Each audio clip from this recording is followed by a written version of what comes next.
Hello friends, good morning.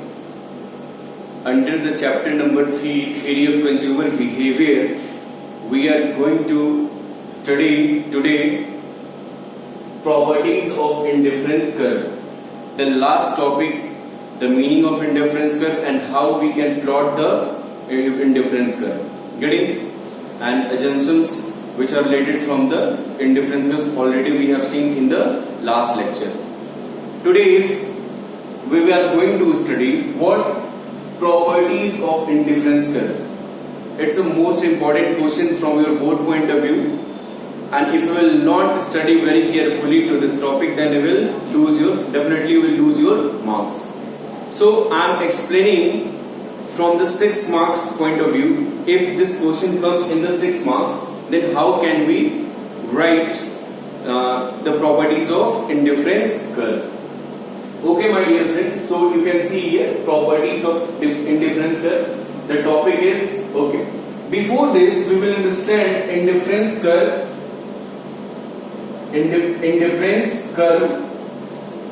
and map. Indifference map क्या होता है और इंडिफरेंस कर्व क्या होता है, ठीक है ना। पहले छोटा सा टॉपिक है, इसको हम समझ लेते हैं। कई बार एक मार्क्स में ये क्वेश्चन आ जाता है, इसी चीज को हम समझना है। अगर हम किसी पर्टिकुलर कर्व की बात करें, जैसे अगर ऐसे हम बनाएंगे तो इसको क्या होगा, आईसी कहेंगे, और ये इंडिफरेंस कर्व होगा। लेकिन मैप क्या होता है, मैप हो जाएगा जब एक ही एक्सिस में कई इंडिफरेंस कर्व रहेंगे, IC1, IC2, IC3, तो ये क्या हो जाएगा, इंडिफरेंस मैप कहेंगे इसको। क्या means group of IC whatever we plant on the graph or represent through graph, that is called indifference map. Getting it all? क्या होता है map? It is the group of indifference, the group of IC which represent through graph, that is called indifference map. Getting? Okay, my dear friends. So we can understand from here what the first properties of indifference curve. The first properties of indifference curve is IC always be convex to origin. IC indifference curve, in short form we can say IC always be convex to origin.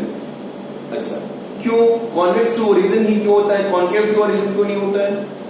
इसलिए कि जैसे मैंने कल आपको एक example दिया, whatever example I have given in the last lecture, apple and banana. Okay, my dear students, तो आप देख रहे होंगे उस एग्जांपल में क्या, जब हम एप्पल की क्वांटिटी को बढ़ा रहे हैं तो बनाना की क्वांटिटी क्या होती, घट रही थी। तो मतलब मार्जिनल रेट ऑफ सब्स्टिट्यूशंस क्या होता है, वो डिक्रीजिंग ऑर्डर में। तो इस कारण से क्या होता है, IC always be convex to origin. Reason क्या होगा, due to decreasing MRS, due to decreasing marginal rate of substitution, due to decreasing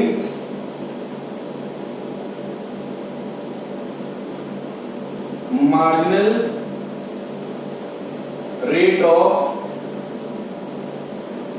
substitution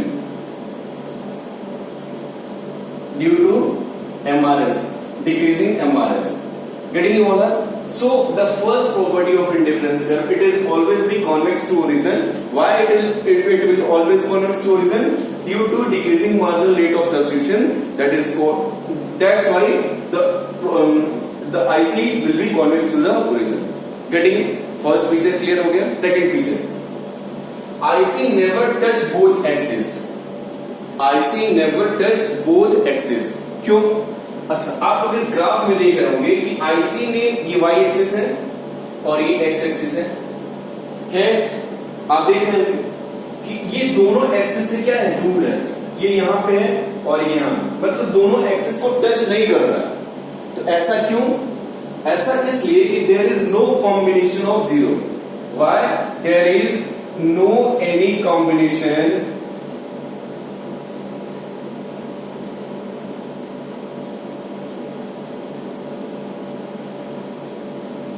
of zero. Okay, there will be no any combination of zero. क्यों? अभी इसका मतलब क्या हुआ? अब जैसे कल मैंने बताया था कि कभी भी इंडिफरेंस कर्व क्या होगा, जो यूटिलिटी निकलेगी उससे वो जीरो नहीं होगा, इस वजह से वो दोनों लाइन से क्या होगी, दूर रहेगी।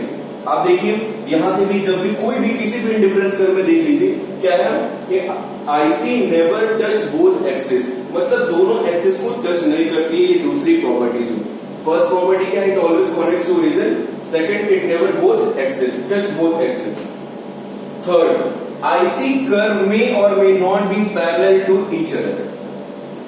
आईसी कर्व में और may not be parallel to each other, कहने का मतलब क्या है? देखिए थर्ड प्रॉपर्टीज क्या है, इंडिफरेंस कर्व में और may not be parallel to each other, कहने का मतलब है देखिए मे और मे नॉट। देखिए आईसी कर्व यहां पे may not, in this condition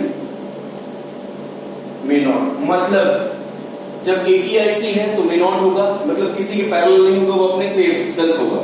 लेकिन जब मोर देन वन आईसी होगा, आईसी 1, आईसी 2, आईसी 3, आईसी 4, तो इस कंडीशन में आप क्या देख रहे हैं कि वो पैरेलल हो रहा है, मतलब ये इसके पैरेलल है, ये इसके पैरेलल है, ये इसके पैरेलल, क्या है मतलब एक दूसरे के वो पैरेलल है। यहाँ पे ये पैरेलल नहीं है, तो इसकी थर्ड प्रॉपर्टीज क्या होगी, इंडिफरेंस कर्व में और may not be parallel to each other. उम्मीद कर रहे हैं सबको समझ में आ रहा होगा। Fourth I have written fourth because it's lack of space. You can write fourth feature. You can see here fourth. Again I am writing fourth. IC always be downward sloping. You can see here IC always be downward sloping. मतलब वो हमेशा downward sloping में ही होता है। ऐसा इसलिए होता है because they have inverse relationship. मैंने कीवर्ड्स में सारे पॉइंट्स यहाँ पे लिख दिए हैं। क्यों? इसका कारण है क्यों ऐसी चीजें होती हैं। आप इन चीजों को बिना लिखे एक भी नंबर नहीं पाएंगे, तो सो आपको ये चीजें लिखना ही पड़ेगा। अगर ये क्वेश्चन 6 नंबर में आता है तो आपको ये डिस्क्राइब करना पड़ेगा। क्या है fourth features, IC always be downward sloping, मतलब ऑलवेज गिरते हुए स्तर होता है, नीचे की ओर डाउनवर्ड करता है। क्यों ऐसा होता है? क्योंकि आप देख रहे होंगे जब दो क्वांटिटी होंगी या जब मोर देन वन क्वांटिटी होगी तो क्या होगा, एक बढ़ेगा तो एक घटेगा, मीन्स दोनों में क्या होगा, इनवर्स रिलेशनशिप होगा। इसलिए कभी भी वो दोनों एक तरीके से बढ़ते हुए या घटते हुए नहीं हो सकती। क्लियर ना? तो इसीलिए क्या होगा, IC always be downward sloping, हमेशा गिरेगा ही, because they have inverse relationship between each other. Getting fifth point and it's most important point my dear students. अगर आपको ये नहीं आता है तो फिर आपको इससे एक नंबर या 2 नंबर के क्वेश्चन भी आ सकता है। क्वेश्चन क्या आता है, why higher level of indifference curve give more higher satisfaction. ये एक 2 नंबर का क्वेश्चन भी है जिसमें आपको ये चीजें बतानी पड़ती है। ओके, अब इसको समझने के लिए देखिए, higher indifference curve give higher level of satisfaction, ऐसा है। ये 5वीं प्रॉपर्टी और मोस्ट इंपॉर्टेंट प्रॉपर्टीज है इंडिफरेंस कर्व की। क्या है, higher indifference curve will give higher level of satisfaction. Okay, अच्छा अब देखते हैं, जैसे क्या है कि हम जब IC1 की बात करते हैं तो सपोज यहीं पे कहीं मिला होगा, मान लीजिए पहली क्वांटिटी है, ये यहाँ की पहली क्वांटिटी फर्स्ट, या मान लीजिए 2 है, ये 1 है। ओके, ऊपर जाएंगे तो फिर ये क्या है, यहाँ पे ये बढ़ेगा, फिर यहाँ पे ये मिलेगा, यहाँ पे ये होगा, ये 4 होगा। तो देखिए हम जैसे जैसे ऊपर बढ़ रहे हैं तो मोर क्वांटिटी हम कंज्यूम कर रहे हैं, तो जब मोर क्वांटिटी कंज्यूम करेंगे तो क्या होगा, मतलब हम छोटे, जब पहले पॉइंट में है तो बहुत लिमिटेड क्वांटिटी, मतलब 1 या 2 क्वांटिटी में यूज कर रहे हैं, लेकिन जब ऊपर बढ़ रहे हैं तो हमको ज्यादा क्वांटिटियां मिल रही है। इसके ऊपर बढ़ेंगे तो आप देखें यहाँ पे, फिर यहाँ पे आ गया, मान लीजिए यहाँ 6 हो गया, यहाँ 3 हो गया। तो इसका मतलब क्या हुआ, इसका मतलब ये हुआ कि हम इतने जब ऊपर की तरफ जा रहे हैं तो it's give higher level of, ये जितना ही इंडिफरेंस कर्व पॉइंट से दूर बनेगा उतना ही हायर लेवल ऑफ सेटिस्फेक्शन मिलेगा। इसलिए कहा जाता है higher indifference curve will give higher level of satisfaction. My dear friend, these all are the features. ये 6 नंबर में भी आ सकता है, इंडिफरेंस कर्व के फीचर्स हैं। आप इजिली बाय डायग्राम वाइज इसको प्लॉट करके आप दिखा सकते हैं, बना सकते हैं। इकोनॉमिक्स में डायग्राम बहुत इंपॉर्टेंट होता है, अगर आप नहीं बनाएंगे तो आपके मार्क्स कट होने के चांसेस भी रखता है। ठीक, मैंने कीवर्ड्स में इसको आंसर बेस को लिख दिया है। आप इसका यूज करके आप क्या कर सकते हैं, अपने आंसर को बहुत अच्छा बना सकते हैं और 6 मार्क्स में एक भी मार्क्स या आधा मार्क्स भी अपना आप नहीं जाने देंगे। सो इस तरीके से अगर आप इकोनॉमिक्स की तैयारी करेंगे तो आपको पूरे 100 में 100 मार्क्स मिलेंगे माय डियर फ्रेंड्स। अगर आपको कोई प्रॉब्लम है तो फिर आप कमेंट में मुझसे पूछ सकते हैं। अगर वीडियो अच्छा लगे तो लाइक करें, शेयर करें और सब्सक्राइब करें। For today thank you very much.